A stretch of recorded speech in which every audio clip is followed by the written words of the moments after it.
Welcome to my little bit of a tour of the Mega Structures release. This is one of the neat free things is this intermodal terminal. What this finally allows you to do is transport gases and other resources from other planets to a single, or not necessarily a single planet, but one location.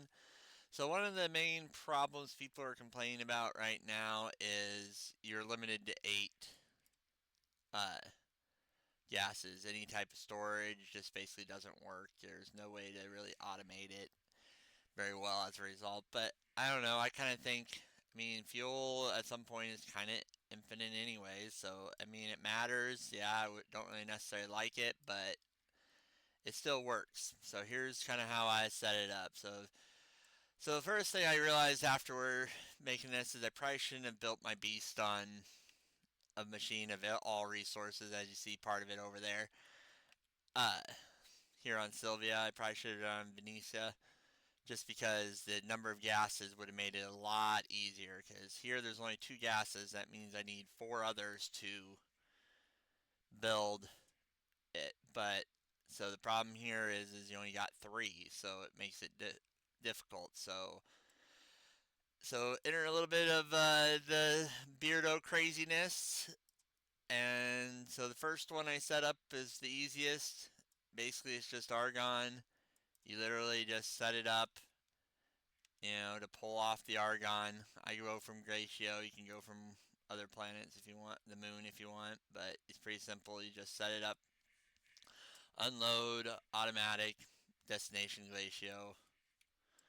You don't do anything too crazy. It just unloads it, and in this case, I have a car that runs to where it needs. So right now, it's kind of in stop mode because it doesn't need it anymore. It's produced all at once, so it's done. You can see over here is my pile of mess from testing, but that's the easiest one. Now this is where it gets harder. So the problem is I only have 3 I have 3 more gases, but only 2 slots. So that's difficult. And so you could just do something like, hey, alternated or whatnot, but we want this to be not as, so right now it's running just methane, but it could run in. So I'm going to kind of talk about this setup. So as you see, I have all 3 gases being pulled from this one terminal. And that's kind of key.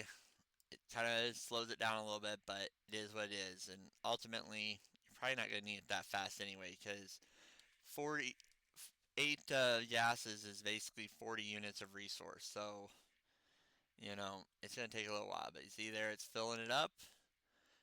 Rock goes off, it keeps grabbing it. Again, the machine doesn't really need any right now, so the car is gone. But so essentially, the one thing I did here is the sensor. It's full or not full. So once it kind of gets started, if it hits that full spot, it will stop. And then what it does is it'll send a signal over, but we'll talk a little bit more at the end. So the need. So the machine requires the gas. So basically here I'm pulling it off it. Now the one thing I did realize, because we're using the full not full, if I just walked by it, I would take one off, and then that would try to send the signal, and it basically just the machine goes out of control basically. So I actually had to target it with the sensor here, so that when the cart comes back, it basically turn these on and pull it off. And then same problem. If there was any extra in here from overflow, it would pull one off, these would pull one off, and we constantly get that same not full signal. So by pulling 2 off, it makes it so that will never hit that signal until it is completely full again. Um, Basically, it only sends signal one, which is kind of important because it's slow to get back. So now, more important part of it, if you see this gets into the craziness here. So it's wired. Each one of them is wired, but this one is going over here. Boop. So this one is over here. So this is my sulfur. So now you see over here, this is how I created this one as a medium shuttle and only 4 slots as a control mechanism. Since we have 3 resources, even if I want all 3 on, I could send a signal to make it work. And that's essentially what happens here is, so it sends a signal, it starts the count, it starts it up, and so first signal line comes in from it and starts it. It starts to send it. When this gets full, it hits all 4, it'll send the signal through this. And so this becomes the shutoff signal. And one thing I kind of realized is if you set this to the max of repeat delay, that is close to 1 cycle of the arm. So I basically give it 1, 2, 3, 4, 5 potential cycles just in case it's a little slow or a little off. So it fills up and that shuts it off. So, and then it's off. And then in a completely separate process, once this is full, you see I have a empty or not full signal. This will feed in and it'll send a signal, and this gets kind of, again, you don't want it constantly taking from it, otherwise it'll mess up this a little bit. So again, it waits 1, 2, 3, 4, 5, looks like 6, 7, because again, that's the full 5 signals for this to finish, and then 2 extra just to be safe. And then so it'll pull all of its resources, send them over there, and then when it's out, it basically sends it back or shuts it back off. And so that's kind of the way it works. So this is kind of my tour of the first side. Now let's go over to the other side.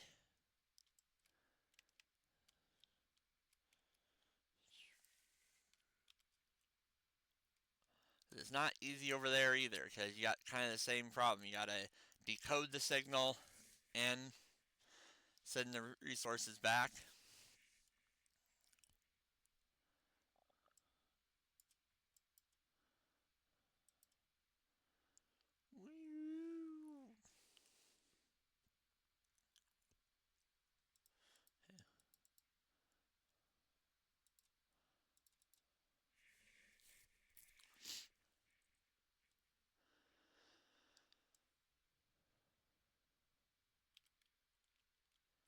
So over here.